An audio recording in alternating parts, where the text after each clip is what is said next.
میرے بھائیوں اپنی جوانی کی قدر کرو، اسے ناچ گانے میں ضائع مت کرو، اپنی زندگیوں کی قدر کرو، اسے اللہ کی نافرمانیوں میں ضائع مت کرو۔ میرا ایک سوال ہے کہ اللہ نے تمہیں یہ زندگی اس لیے دی کہ تم اسے ناچ گانے میں ضائع کر دو؟ کہ اللہ نے تمہیں یہ جوانی اس لیے دی کہ تم سوشل میڈیا ٹک ٹاک پر اسے ناچ گانے کی بھیڑ چڑھا دو؟ یار کچھ تو عقل کے ناخن لو، کچھ تو ہوش میں آؤ۔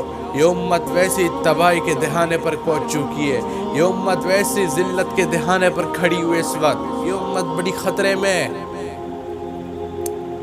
یہ کیوں ہے؟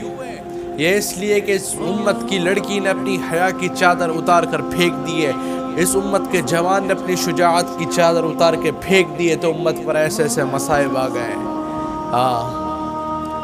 ورنہ تو کسی زمانے میں کیا کسی نے خوبصورت بات بولی ہے، کسی زمانے میں گھوڑا اور جوان میدان جنگ کی شان ہوا کرتے تھے، پر دکھ کی بات تو یہ کہ آج دونوں ہی شادیوں میں ناچتے ہیں، چاہے جوان ہو چاہے گھوڑا ہو، دونوں شادیوں میں کے ہو گئے رہ گئے بس۔ آج اس امت کی بیٹی وہ پورا گول دائرہ بنا ہوا ہوتا ہے، وہ بیچ میں کھڑو کے باپ بھائی کے سامنے ناچ رہی ہوتی ہے۔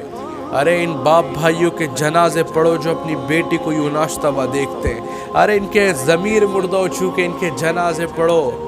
میرا ایک سوال ہے کہ اللہ ان کی گودوں میں صلاح الدین ایوبی کو پیدا کرے گا، جو سب کے سامنے اپنی حیا کی چادر اتار کر ناچ رہی ہیں، جو سوشل میڈیا پر برہنہ ہو کے ناچ رہی ہیں، کہ اللہ ان کی گودوں میں خالد بن ولید کو پیدا کرے گا؟ ان نوجوان یہ جنہوں نے اپنی شجاعت کی چادر اتار دی، جنہوں نے اپنی حیا کی چادر اتار دی، کہ اللہ ان کی گودوں میں نور الدین زنگی کو پیدا کرے گا؟ ارے میرے بھائیو ہوش کے ناخن لو، واپس آؤ۔ اس امت نے ویسی بڑا نقصان اٹھایا ہے، اس امت نے ویسی بڑا نقصان اٹھایا ہے۔ ترمذی کی حدیث ہے، میرے نبی نے فرمایا، مفہوم ہے حدیث کا کہ اس امت پر زمین پر دھسانا، شکلوں کا بگڑ جانا، پتھروں کی برسات جیسے عذاب آئیں گے۔ پوچھنے والوں نے پوچھا، یا رسول اللہ یہ کب ہوگا؟ میرے نبی نے فرمایا، جب گانے بجانے والیوں کا رواج پڑ جائے گا۔